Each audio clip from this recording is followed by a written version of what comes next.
ചോദിക്കുന്നത് എന്തും തരുന്ന അത്ഭുത പ്രതിമ. ആവശ്യം നടന്നു കഴിഞ്ഞാൽ തിരിഞ്ഞു നോക്കാൻ പാടില്ല. എന്നാൽ തിരിഞ്ഞു നോക്കിയ കർഷകനോട് പ്രതിമ ആവശ്യപ്പെട്ടതോ കർഷകന്റെ ഭാര്യയുടെ വയറ്റിൽ വളരുന്ന കുഞ്ഞിനെ. എന്താണ് ആ പ്രതിമയ്ക്ക് പിന്നിൽ? പിന്നീട് എന്തൊക്കെ സംഭവിച്ചു എന്നൊക്കെ അറിയണ്ടേ? എങ്കിൽ നമുക്ക് ഡാർക്ക് ജെയിന്റ് എന്ന സിനിമയുടെ കഥ നോക്കിയാലോ? വീഡിയോയിലേക്ക് കടക്കുന്നതിന് മുൻപ് വീഡിയോ കാണുന്ന കൂട്ടുകാർ വീഡിയോ ഇഷ്ടമാവുകയാണെങ്കിൽ ഒന്ന് ലൈക്ക് ചെയ്തേക്കണേ. പിന്നെ കമന്റ് സെക്ഷനിലെ ഹൈപ്പ് എന്നൊരു ഓപ്ഷൻ കൂടി ക്ലിക്ക് ചെയ്തേക്കാനും മറക്കരുതേ. കഥ ആരംഭിക്കുന്നത് ഒരു പാവപ്പെട്ട കർഷകനെ കാണിച്ചുകൊണ്ടാണ്. കൃഷിയൊന്നും ഇല്ലാത്തത് കൊണ്ട് തന്നെ അമ്പലത്തിൽ വന്ന് ദൈവത്തിനോട് സങ്കടം പറയുകയാണ് കർഷകൻ. ദൈവമേ, കൃഷിയൊന്നുമില്ല, ഞാൻ എന്തു ചെയ്യും? എന്തെങ്കിലും ഒരു വഴി കാണിച്ചു തരണേ എന്ന് കർഷകൻ കരഞ്ഞുകൊണ്ട് പറയുന്നു. അതേ സമയമായിരുന്നു കർഷകന് മുന്നിലേക്ക് ആ അമ്പലത്തിലെ പൂജാരി വരുന്നത്. കരഞ്ഞുകൊണ്ടിരിക്കുന്ന കർഷകനോട് പൂജാരി വിവരം തിരക്കും. പൂജാരിയോട് കർഷകൻ കാര്യങ്ങളെല്ലാം തുറന്നു പറയുകയാണ്. ഞാനൊരു സ്ഥലം പറഞ്ഞു തരാം. അവിടെ ഒരു പ്രതിമയുണ്ട്. ആ പ്രതിമയ്ക്ക് മുന്നിൽ ചെന്ന് നിന്റെ ആവശ്യം എന്തായാലും പ്രതിമയോട് തുറന്നു പറയണം. പക്ഷേ ആവശ്യം നടന്നു കഴിഞ്ഞാൽ തിരിഞ്ഞു നോക്കാതെ അവിടെ നിന്ന് പോകണമെന്നും പൂജാരി പ്രത്യേകം പറഞ്ഞു. പൂജാരി പറഞ്ഞതനുസരിച്ച് അതേ സ്ഥലത്തേക്ക് എത്തുകയാണ് കർഷകൻ. അവിടെ ഒരു പ്രതിമയുമുണ്ട്. പ്രതിമയ്ക്ക് മുന്നിലെത്തിയ കർഷകൻ കണ്ണടച്ചുകൊണ്ട്, ദൈവമേ, എനിക്കൊരു 2 ചാക്ക് നെല്ല് വേണമെന്നും പ്രാർത്ഥിക്കുന്നു. കണ്ണടച്ചു തുറന്നതും ദേ 2 ചാക്ക് നെല്ലിരിക്കുന്നു. അത് കാണുന്ന കർഷകന് ഒരുപാട് സന്തോഷമാവുകയും നെല്ലും കൊണ്ട് നേരെ വീട്ടിലേക്ക് പോകുന്നു. എന്നിട്ടത് മാർക്കറ്റിൽ കൊണ്ടുവന്ന് വിറ്റ് കാശും നേടുകയാണ്. കർഷകൻ ഈ ഒരു വിവരം തന്റെ അച്ഛനോട് പറയും. അച്ഛനെയും കൂട്ടി പ്രതിമയുള്ള സ്ഥലത്തേക്ക് വരികയാണ്. അച്ഛൻ പറയുന്നത്, എടാ, ഇതുപോലുള്ള ചെറിയ ചെറിയ കാര്യങ്ങളൊന്നും ചോദിക്കാതെ നീ വലിയ കാര്യം വല്ലതും ചോദിര്. വല്ല സ്വർണം വേണമെന്നെങ്കിൽ പ്രതിമയോട് ചോദിക്കുവാനായിട്ടും അച്ഛൻ ആവശ്യപ്പെടുന്നു. അതനുസരിച്ച് കണ്ണടച്ചുകൊണ്ട് പ്രതിമയോട് സ്വർണം ആവശ്യപ്പെടുകയാണ്. കണ്ണു തുറക്കുമ്പോഴോ ദേ പ്രതിമയുടെ കാൽ ചുവട്ടിൽ ഒരു സ്വർണ്ണ കട്ടയിരിക്കുന്നു. ഒന്ന് പോരാ, 2-3 എണ്ണം ചോദിക്കുവാനായിട്ടും അച്ഛൻ പറയും. വീണ്ടും കർഷകൻ 2-3 എണ്ണം കൂടി ചോദിക്കുന്നു. പ്രതിമയുടെ കാൽച്ചുവട്ടിൽ കുറച്ചുകൂടി സ്വർണ്ണക്കട്ടകൾ തെളിയുകയാണ്. അതെടുക്കുവാനായിട്ട് കർഷകൻ വരുന്ന സമയം തന്നെ ആ സ്വർണ്ണക്കട്ടകളെല്ലാം അപ്രത്യക്ഷമാകുന്നു. ഏ, ഇതെന്ത് മറിമായം? എന്താ ഇങ്ങനെയൊക്കെ സംഭവിക്കുന്നതെന്ന് കർഷകൻ ചോദിക്കുമ്പോൾ പ്രതിമയുടെ മുഖത്ത് ഒരു ചിരി തെളിയുന്നു. പ്രതിമയ്ക്കുള്ളിൽ നിന്നും ഒരു ശബ്ദം കേൾക്കുകയാണ്. നിനക്ക് ഈ സ്വർണം വേണമെങ്കിൽ ഞാൻ ആവശ്യപ്പെടുന്ന ഒരു കാര്യം നീ എനിക്ക് തരണം. ഞാൻ ആവശ്യപ്പെടുന്നത് എന്തെന്നാൽ നീ ആവശ്യപ്പെടുന്നതും ഞാൻ തരാമെന്ന് പ്രതിമ പറയുന്നു. ശരി, ഞാൻ നിങ്ങൾ പറയുന്നത് എന്തും ചെയ്യാം. എന്താണ് നിങ്ങളുടെ ആവശ്യമെന്ന് കർഷകൻ ചോദിക്കുമ്പോൾ, നിന്റെ ഭാര്യ ഇപ്പോൾ ഗർഭിണിയല്ലേ? നിന്റെ ഭാര്യയ്ക്ക് ജനിക്കുന്ന കുഞ്ഞിനെ എനിക്ക് നൽകണമെന്നും പ്രതിമ ആവശ്യപ്പെടുന്നു. അത് കേൾക്കുന്നതും കർഷകൻ ഞെട്ടിപ്പോവുകയാണ്. അവിടെ നിന്നും കർഷകൻ നേരെ വരുന്നത് ആ പൂജാരിക്കടുത്തേക്ക്. പൂജാരി, പ്രതിമയിൽ നിന്നും ഒരു ശബ്ദം പുറത്തു കേട്ടു. എന്റെ ഭാര്യയുടെ വയറ്റിൽ വളരുന്ന കുഞ്ഞിനെയാണ് പ്രതിമ ചോദിച്ചിരിക്കുന്നത്. എന്റെ കുഞ്ഞിന് എനിക്ക് കൊടുക്കാൻ കഴിയില്ല. എന്താ അങ്ങനെയൊക്കെ സംഭവിക്കുന്നത് എന്നുള്ള കാര്യം പൂജാരിയോട് ചോദിക്കുമ്പോൾ, ഞാൻ പ്രത്യേകം പറഞ്ഞില്ലേ, ഏതെങ്കിലും ഒരാവശ്യം ചോദിക്കുക. ആവശ്യം നടന്നു കഴിഞ്ഞാൽ തിരിഞ്ഞു നോക്കാതെ അവിടെ നിന്ന് പൊയ്ക്കൊള്ളണമെന്ന്. ആ ഇരിക്കുന്നത് ദൈവമൊന്നുമല്ല, അതൊരു ചാത്തനാണ്. ആ ചാത്തനാണ് നിങ്ങളോട് സംസാരിച്ചതെന്നും പൂജാരി പറയുന്നു. അതെല്ലാം കേട്ട് ഞെട്ടി നിൽക്കുകയാണ് കർഷകനും കർഷകന്റെ അച്ഛനും. ആ സീൻ അവിടെ കട്ടായി പ്രസന്റ് സിറ്റുവേഷനിൽ ചെന്നൈയാണ് കാണിക്കുന്നത്. നമ്മുടെ നായകനായ വിവേക് തന്റെ കൂട്ടുകാരനായ അമുദനോട് സംസാരിച്ചു കൊണ്ടിരിക്കുന്നു. അമുദന്റെ കയ്യിൽ നിന്നും കുറച്ച് കാശ് വിവേക് വാങ്ങിയിട്ടുണ്ട്. പക്ഷെ ഇതുവരെയായിട്ടും തിരിച്ചു കൊടുക്കാൻ കഴിഞ്ഞിട്ടില്ല. ഞാൻ നാട്ടിൽ പോയി എന്റെ മുത്തശ്ശന്റെ വസ്തുവൊക്കെ വിറ്റിട്ട് വരാം. അപ്പോൾ എനിക്ക് കുറച്ച് കാശ് കിട്ടും. നിനക്ക് ഞാൻ പെട്ടെന്ന് കാശ് തിരികെ തരാമെന്നും വിവേക് അമുദനോട് പറയുന്നു. അമുദനും ഓക്കെ പറഞ്ഞിട്ടാണ് അവിടെ നിന്ന് പോകുന്നത്. വീട്ടിലേക്ക് എത്തുന്ന അമുദനെ ഭാര്യ ഒരുപാട് വഴക്ക് പറയും. കാശ് കൊടുത്തിട്ട് എന്താ നിങ്ങളിങ്ങനെ തിരിച്ചു വാങ്ങാൻ മടിക്കുന്നത്? അവനോട് എങ്ങനെയെങ്കിലും ചോദിച്ച് കാശ് വാങ്ങിക്കൂടെ എന്ന് ചോദിക്കുമ്പോൾ, അവൻ നാട്ടിൽ പോയി മുത്തശ്ശന്റെ സ്വത്ത് വിറ്റിട്ട് വരുമ്പോൾ എനിക്ക് കാശ് തരും. എനിക്ക് അവന്റെ വിശ്വാസമാണെന്നും അമുദൻ പറയുന്നു. ആ സീൻ അവിടെ കട്ടായി വിവേകിന്റെ ഭാര്യയെ തൻവിയാണ് കാണിക്കുന്നത്.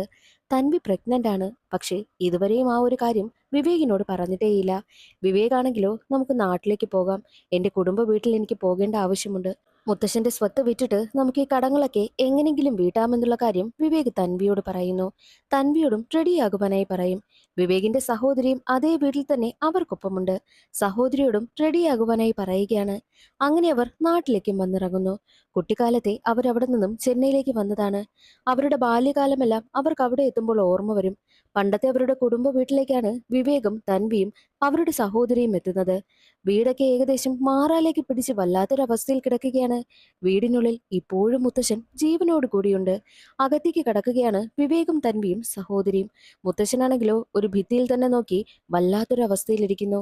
അവർ ചെന്ന് മിണ്ടിയിട്ട് പോലും മുത്തശ്ശന് വിവേകിനെയും വിവേകിന്റെ സഹോദരിയും അറിയാൻ പോലും കഴിയുന്നില്ല. മുത്തശ്ശനെ നോക്കുന്ന ആൾ അവിടേക്ക് വരികയാ. മുത്തശ്ശന്റെ അവസ്ഥ എന്താ ഇങ്ങനെയെന്ന് ചോദിക്കുമ്പോൾ കുറേ വർഷങ്ങളായിട്ട് ഇങ്ങനെ തന്നെയാണ്. എന്തായാലും മുത്തശ്ശനൊന്നും മിണ്ടാനൊന്നും പോകുന്നില്ല. വീട് വെക്കുന്നതിനുള്ള കാര്യങ്ങളെല്ലാം പെട്ടെന്ന് റെഡിയാക്കണമെന്നും അയാൾ പറയുകയാണ്. വിവേകും അതിന് ഓക്കെ പറയുന്നു. അന്നേ ദിവസം വിവേകും ഭാര്യയുമൊക്കെ റൂമിലിരിക്കുമ്പോൾ ആരോ അവരെ നിരീക്ഷിക്കുന്നത് പോലെയൊക്കെ കാണിക്കുന്നു. വീട്ടിലേക്ക് വന്നപ്പോൾ തന്നെ തൻവിക്ക് ചെറിയ തലകറക്കമുണ്ടായതുകൊണ്ട് തൻവി ഗർഭിണിയാണെന്നുള്ള കാര്യം വിവേകിനും സഹോദരിക്കും മനസ്സിലായി. എന്താ നീ ഇത് ചെന്നൈയിൽ വെച്ച് പറയാത്തതെന്ന് ചോദിക്കുമ്പോൾ, എന്തായാലും നിങ്ങളൊക്കെ കളിച്ചു വളർന്ന വീട്ടിലേക്കല്ലേ വരുന്നത്, അവിടെ വെച്ച് പറയാമെന്ന് ഞാൻ കരുതിയെന്നും തൻവി പറയുന്നു. അങ്ങനെ വിവേക് ഞാനൊന്ന് പുറത്തു പോയിട്ട് വരാമെന്ന് പറഞ്ഞ് വീട്ടിൽ നിന്ന് പുറത്തേക്ക് പോകുന്നു. തൻവി മാത്രമാണ് വീട്ടിലുണ്ടായിരുന്നത്. മുത്തശ്ശൻ എന്തെങ്കിലും വേണമോ എന്ന് തൻവി ചെന്ന് ചോദിക്കുമ്പോഴും മുത്തശ്ശൻ അവളെ തന്നെ നോക്കിയിരിക്കുകയാണ്. തൻവിക്കും അത് കണ്ട് വല്ലാതെ പേടിയാകുന്നു. അതേസമയം വിവേകിന്റെ സഹോദരി ഒറ്റയ്ക്കൊരു സ്ഥലത്തിരിക്കുമ്പോൾ അവിടേക്ക് അവളെ വൺ സൈഡായിട്ട് പ്രണയിക്കുന്ന പയ്യൻ വരും. നീ എന്തിനാ ഇവിടെ വന്നത്? നിന്റെ ശല്യം കാരണമാ ഞാൻ ഇങ്ങോട്ട് വന്നത്. ഇവിടെ ശല്യം കാണില്ല എന്ന് ഞാൻ കരുതിയെന്നും അവൾ പറയുമ്പോൾ, ഞാൻ വന്നിരിക്കുന്നത് നിന്നെ രക്ഷിക്കുവാൻ വേണ്ടിയിട്ടാ. ഞാൻ പറയുന്നത് നീ ഒന്ന് കേൾക്കെന്ന് പറയുമ്പോൾ അവൾ അവനെ പിടിച്ച് വെള്ളത്തിൽ തള്ളിയിട്ട് അവിടെ നിന്ന് പോകുന്നു. അന്നേ ദിവസം വീട്ടിലേക്ക് എത്തിയ വിവേകിന്റെ സഹോദരി രാത്രി ഉറങ്ങുവാനായി കിടക്കുന്നു. എന്നാൽ എന്തൊക്കെയോ ശബ്ദങ്ങൾ കേൾക്കുകയാണ്. അവിടെ മാകെ അവൾ ചെന്ന് നോക്കും. പക്ഷെ ഒന്നും കാണുന്നതേയില്ല. മുത്തശ്ശന്റെ റൂമിലും ചെന്ന് നോക്കുകയാണ്. അവിടെയൊന്നും ഒന്നുമില്ല. പക്ഷേ എന്തോ ഒരു രൂപം ജനലിനടുത്തു കൂടി പാസ് ചെയ്തു പോകുന്നു. ജനലിലൂടെ അവൾ നോക്കുമ്പോഴോ പുറത്തൊരു രൂപം നിൽക്കുകയാണ്. അത് കണ്ട് പേടിച്ച് തൻവി തലയിലൂടെ പുതപ്പ് മൂടിയാണ് കിടക്കുന്നത്. ആ സീൻ അവിടെ കട്ടായി വിവേകിന്റെ കൂട്ടുകാരനായ അമുദനെ കാണിക്കുന്നു. അമുദൻ വിവേകിന്റെ വീട്ടിൽ വന്നപ്പോൾ വീട് പൂട്ടിയിട്ടിരിക്കുകയാണ്. അവൻ നാട്ടിലേക്ക് പോയെന്നുള്ള കാര്യമാണ് അയൽവാസികൾ പറഞ്ഞത്. മിക്കവാറും കാശൊപ്പിക്കുവാൻ വേണ്ടിയിട്ട് പോയതായിരിക്കുമെന്നും അമുദന് മനസ്സിലായി. വീട്ടിലേക്ക് എത്തുന്ന അമുദനെ ഭാര്യ ഒരുപാട് വഴക്ക് പറയും. നിങ്ങൾ എന്തായാലും നിങ്ങളുടെ കൂട്ടുകാരനടുത്തേക്ക് പോയി അവന്റെ കയ്യിൽ നിന്ന് കാശ് വാങ്ങിക്കൊണ്ട് വന്നാൽ മതി. ഒരാഴ്ചയായില്ലേ അവൻ പോയിട്ടെന്നൊക്കെ പറഞ്ഞ് ഭാര്യ പ്രശ്നമുണ്ടാക്കുന്നു. എന്ത് ചെയ്യണമെന്നറിയാത്ത അവസ്ഥയിൽ നിൽക്കുകയാണ് അമുദൻ. അതേസമയം ദേ ഇപ്പോൾ വിവേകിന്റെ സഹോദരിയെ കാണിക്കുകയാണ്. വിവേകിന്റെ സഹോദരിയെ കാണുവാൻ വേണ്ടിയിട്ട് വീണ്ടും അവളെ ഒൺ സൈഡായിട്ട് പ്രണയിക്കുന്ന പയ്യനെത്തുന്നു. ഞാൻ പറയുന്നത് നീ ഒന്ന് കേൾക്ക്. നിങ്ങൾ ആ വീട്ടിൽ നിൽക്കരുത്. അവിടെ എന്തോ പ്രശ്നമുണ്ട്. നീ അന്ന് രാത്രി ജനലിലൂടെ നോക്കിയപ്പോൾ ഒരു രൂപം കണ്ടില്ലേ? അത് മറ്റാരുമല്ല, ഞാൻ തന്നെയാണ്. എന്നാൽ ഞാൻ അവിടെ കണ്ടത് എന്താണെന്ന് നിനക്കറിയണ്ടേ? നിന്റെ പുറകിലായിട്ട് ഒരു രൂപം നിൽക്കുന്നത്. ആ വീട്ടിൽ എന്തോ അമാനുഷിക ശക്തികളുണ്ട്. നിങ്ങൾ അവിടെ നിൽക്കാതിരിക്കുന്നതാണ് നിങ്ങൾക്ക് നല്ലതെന്നും ആ പയ്യൻ പറയുന്നു. എന്നാൽ അതൊന്നും കേൾക്കുവാനായിട്ട് വിവേകിന്റെ സഹോദരി കൂട്ടാക്കുന്നില്ല. അവൻ പറയുന്നതൊന്നും മൈൻഡ് ചെയ്യാതെ അവൾ അവിടെ നിന്ന് പോവുകയാണ് ചെയ്യുന്നത്. അടുത്ത ദിവസം വിവേക് മുത്തശ്ശനെ നോക്കുവാനായി നിൽക്കുന്ന കെയർടേക്കറായിട്ടുള്ള സെന്തിലിനെ അന്വേഷിച്ചു പോകുന്നു. സെന്തിലിനെ കാണുന്നില്ല. അവിടെയുണ്ടായിരുന്ന രണ്ട് ഗ്രാമവാസികളോട് സെന്തിലിനെ കുറിച്ച് അന്വേഷിക്കുമ്പോൾ, സെന്തിലോ? ആ ഒരു പേരിൽ ആരും തന്നെ ഈ നാട്ടിലില്ലല്ലോ. നിങ്ങൾ ദേ ആ വീട്ടിലാണോ താമസിക്കുന്നത്? ഒന്ന് സൂക്ഷിക്കണം. ആ വീട്ടില് എന്തോ അമാനുഷിക ശക്തിയുടെ സാന്നിധ്യം ഒക്കെയുണ്ട്. ആ വീട്ടിലേക്ക് പോയ ആരും തന്നെ ഭ്രാന്ത് പിടിക്കാതെ തിരികെ വന്നിട്ടില്ല. അതുകൊണ്ട് സൂക്ഷിക്കണം. വീട് വിൽക്കാനല്ലേ വന്നത്? എത്രയും വേഗം വിറ്റിട്ട് ഇവിടെ നിന്ന് പോകുന്നതാണ് നല്ലതെന്നും ഗ്രാമവാസികൾ പറയുന്നു. അതെല്ലാം കേട്ട് വല്ലാത്തൊരു മാനസികാവസ്ഥയിലാണ് വിവേക് വീട്ടിലേക്ക് എത്തിയത്. അന്നേ ദിവസം രാത്രി വിവേക് ഉറങ്ങുവാനായി കിടക്കുന്ന സമയത്ത് വിവേകിന്റെ പെരുമാറ്റത്തിൽ എന്തൊക്കെയോ മാറ്റം വരുന്നു. വിവേക് തന്റെ സഹോദരിയുടെ റൂമിൽ പോയി കിടക്കുകയാണ്. ചേട്ടാ, ചേട്ടൻ എന്തിനാ ഇവിടെ വന്ന് കിടക്കുന്നതെന്ന് സഹോദരി ചോദിക്കുമ്പോൾ, ബെഡിൽ നിന്നും ചാടി എഴുന്നേറ്റ വിവേക് സഹോദരി തന്നെ രൂക്ഷമായി നോക്കിയിട്ടാണ് അവിടെ നിന്ന് പോകുന്നത്. ചേട്ടന് ഇത് എന്ത് പറ്റിയെന്നൊക്കെ അവൾ ചിന്തിക്കുന്നു. അടുത്ത ദിവസം അവരുടെ ഗ്രാമത്തിലേക്ക് വിവേകിനെ അന്വേഷിച്ച് അമുദൻ എത്തുകയാണ്. പുഴയിൽ കാല് കഴുകുവാനായി ഇറങ്ങുന്ന അമുദന്റെ ഫോൺ പുഴയിലേക്ക് വീഴുന്നു. അതോടുകൂടി ഫോൺ വർക്കാകാതാവുകയാണ്. അമുദനും എന്ത് ചെയ്യണമെന്നറിയാത്ത അവസ്ഥ. ആ സീൻ അവിടെ കട്ടായി വിവേകിനെ കാണിക്കുന്നു. വിവേകിന്റെ സ്വഭാവത്തിൽ വല്ലാതെ മാറ്റം വന്നിരിക്കുകയാണ്. വിവേകിന് എന്ത് പറഞ്ഞാലും ദേഷ്യം. ചെറിയ കാര്യത്തിനും വിവേക് ദേഷ്യപ്പെടുകയാണ്. ചേട്ടൻ ഇങ്ങനെ ആയിരുന്നില്ലല്ലോ എന്നൊക്കെ സഹോദരി ചിന്തിക്കുന്നു. അതുപോലെ തന്നെ തൻവിയും ചിന്തിക്കുകയാണ്. തൻവിയുടെ കാമുകൻ തൻവിയെ കാണുവാൻ വേണ്ടിയിട്ട് വീട്ടിലേക്ക് വരുന്നു. അത് കാണുന്ന വിവേക് ദേഷ്യപ്പെട്ടിട്ട്, നീ അവനെ ഇവിടേക്കും വിളിച്ചു വരുത്തിയോന്ന് ചോദിച്ച് തന്റെ സഹോദരിയെ തല്ലുന്നു. ഇതുവരെയായിട്ടും സഹോദരി അങ്ങനെ തല്ലാത്ത ആളാണ് വിവേക്. അങ്ങനെ പെരുമാറിയത് കൊണ്ട് സഹോദരിക്കും വല്ലാതെ സങ്കടമാകും. ദേഷ്യപ്പെട്ടാണ് വിവേക് അവിടെ നിന്നും ഇറങ്ങിപ്പോകുന്നത്. വിവേക് ഒരു സ്ഥലത്ത് വന്ന് ഒറ്റയ്ക്കിരിക്കുമ്പോൾ വിവേകിനടുത്തേക്ക് ഒരു സ്വാമി വരുന്നു. നിന്നോട് എനിക്കൊരു കാര്യം പറയാനുണ്ട്. നിന്റെ അമ്മയാണ് നിന്റെ അച്ഛനെ കൊന്നത്. എന്നിട്ട് നിന്നെയും കൊണ്ട് ഈ നാട്ടിൽ നിന്ന് പോവുകയാണ് ചെയ്തത്. നിന്റെ അമ്മയെ പോലൊരു ധൈര്യവതിയായ സ്ത്രീയെ ഞാൻ കണ്ടിട്ടില്ല. പക്ഷെ ആ വീട് നീ ഒന്ന് സൂക്ഷിക്കണമെന്നും പൂജാരി പറഞ്ഞിട്ട് പോകുന്നു. പൂജാരി പറഞ്ഞതെല്ലാം കേട്ടുകൊണ്ട് വീട്ടിലേക്ക് എത്തുകയാണ് വിവേക്. മറ്റൊരു മുറിയിൽ ഉറങ്ങുവാനായി കിടക്കുകയായിരുന്നു വിവേകിന്റെ സഹോദരിയും. എന്നാൽ തന്റെ കാൽക്കല് ഒരു രൂപം നിൽക്കുന്നത് സഹോദരി കാണുന്നു. സഹോദരി പേടിച്ച് റൂമിൽ നിന്നും വിളിച്ചുകൊണ്ടിറങ്ങി ഓടുകയാണ്. തൻവി അവിടേക്ക് വന്ന് സഹോദരി ഒരുപാട് സമാധാനിപ്പിക്കുന്നു. അതേ സമയമാണ് മറ്റൊരു മുറിയിൽ നിൽക്കുകയായിരുന്ന വിവേകിന്റെ പെരുമാറ്റത്തിൽ മാറ്റം വരുന്നത്. വിവേകിന്റെ ദേഹത്ത് എന്തോ പ്രവേശിച്ചതുപോലെ ദേഷ്യപ്പെട്ട് വിവേക് അവിടെ നിന്നും ഇറങ്ങിപ്പോകുന്നു. വിവേക് വന്നെത്തിയിരിക്കുന്നത് ശ്മശാനത്തിലാണ്. എന്തിനാ വിവേക് ഇവിടെ വന്നിരിക്കുന്നതെന്ന് ഭാര്യയും സഹോദരിയും ചിന്തിക്കും. വീട്ടിലേക്ക് വിവേക് തിരികെ വരുന്ന സമയത്ത് ഭാര്യയും സഹോദരിയും അത് ചോദിക്കുന്നുമുണ്ട്. എന്നാൽ വിവേകിന് വല്ലാത്ത ദേഷ്യവും. അതേ സമയം തന്നെയായിരുന്നു മറ്റൊരു വശത്ത് ഒരു പോലീസ് ഉദ്യോഗസ്ഥനെ കാണിക്കുന്നത്. പോലീസ് ഉദ്യോഗസ്ഥൻ അമുതന്റെ ഫോട്ടോ ഗ്രാമത്തിലുള്ള എല്ലാവരെയും കൊണ്ടുവന്ന് കാണിക്കുക. ഇയാളെ കണ്ടിരുന്നോ എന്ന് ചോദിക്കുമ്പോൾ ഇല്ല എന്നാണ് എല്ലാവരും മറുപടി പറയുന്നത്. എന്നാൽ അമുതൻ എത്തിയിരിക്കുന്നതോ വിവേകിന്റെ വീട്ടിലേക്ക്. വിവേകിന് അമുതനെ കാണുമ്പോൾ വല്ലാതെ ദേഷ്യം വരും. നീ ഇവിടേക്കും വന്നോ എന്ന് ചോദിക്കുമ്പോൾ, എടാ എന്റെ ഭാര്യ എനിക്ക് ഒരു സമാധാനവും തരുന്നില്ല, ഞാൻ കുറച്ചു ദിവസം ഇവിടെ നിൽക്കട്ടെ എന്ന് വിവേകിനോട് ചോദിക്കുന്നു.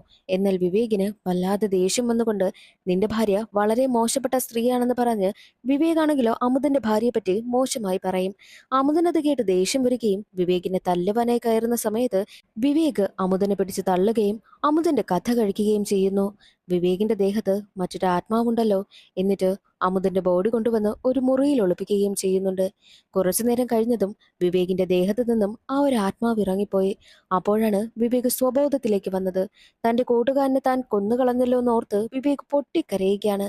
അപ്പോഴേക്കും ആ ഒരു വീട്ടിലേക്ക് പോലീസ് ഉദ്യോഗസ്ഥൻ എത്തിയിരുന്നു. നിങ്ങളുടെ കൂട്ടുകാരനല്ലേ അമുദൻ, നിങ്ങൾ എന്തിനാ എല്ലാവരും ഇവിടെ വന്നിരിക്കുന്നതെന്ന് ചോദിക്കുമ്പോൾ, അമുദൻ എന്റെ കൂട്ടുകാരൻ തന്നെ, ഞാനിവിടെ വന്നിരിക്കുന്നത് ഈ വീടൊക്കെ വിൽക്കുന്നതിനു വേണ്ടിയിട്ടാ, ഇതിന്റെ മുത്തശ്ശന്റെ വീടാണെന്നും അവർ പറയുന്നു. മുത്തശ്ശനോ? ഏത് മുത്തശ്ശൻ എന്ന് ചോദിക്കുമ്പോൾ, ദേ ആ റൂമിലാണ് എന്റെ മുത്തശ്ശൻ കിടക്കുന്നത്, പോയി നോക്കുവാനായിട്ടും പോലീസ് ഉദ്യോഗസ്ഥനോട് പറയുന്നു. പോലീസ് ഉദ്യോഗസ്ഥൻ ചെന്ന് നോക്കുന്ന സമയത്ത് ആ മുറിയിൽ ആരും തന്നെയില്ല. മുത്തശ്ശന്റെ ആദരാഞ്ജലികൾ എഴുതി വെച്ചിരുന്ന ഒരു പേപ്പറാണ് തറയിലേക്ക് വന്ന് വീഴുന്നതും.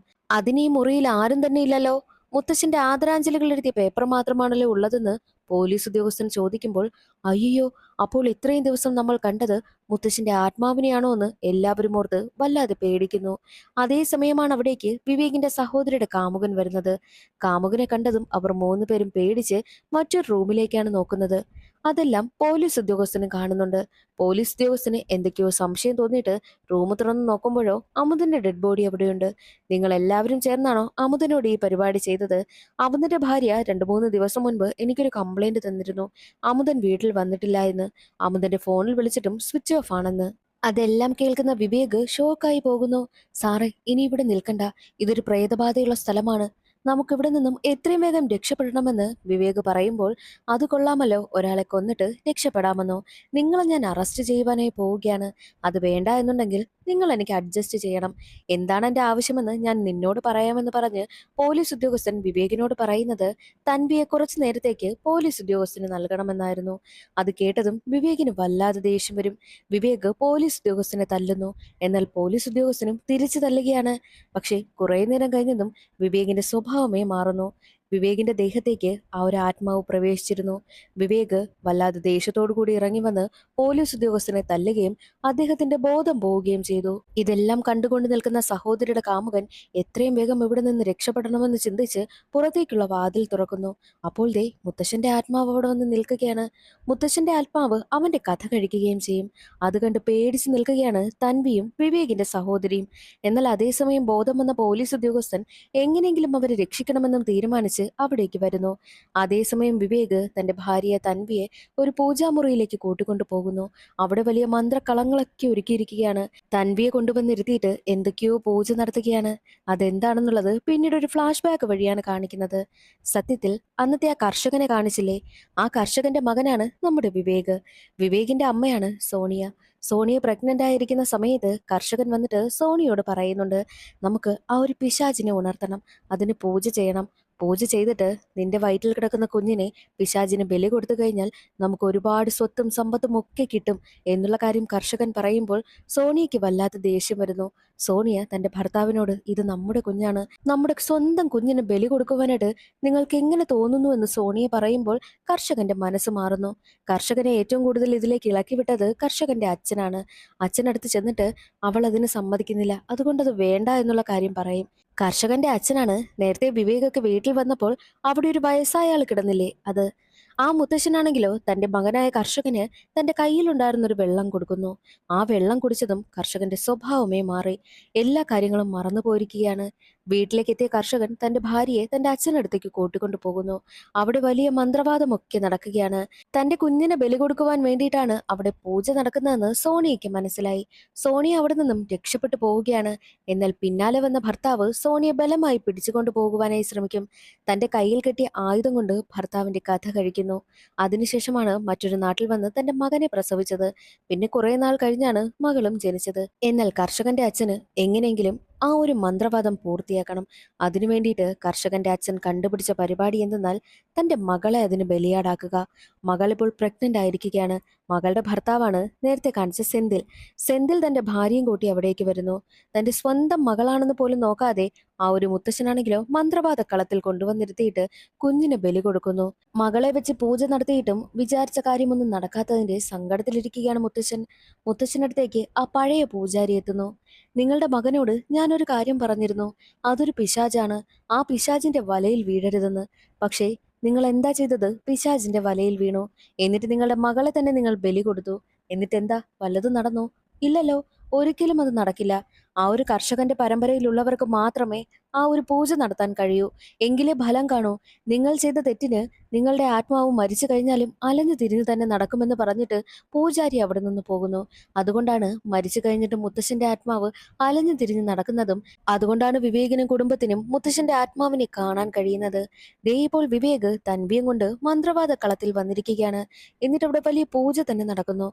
തന്റെ കയ്യിൽ ഒരു വലിയ കമ്പി എടുക്കുകയാണ്. എന്നിട്ട് ആ ഒരു കമ്പി തൻവിയുടെ വയറ്റിലേക്ക് കുത്തിയിറക്കുന്നു. സത്യത്തിൽ വിവേകിന്റെ ദേഹത്തില് മുത്തശ്ശന്റെ ആത്മാവ് വന്ന് കയറിയതാണ്.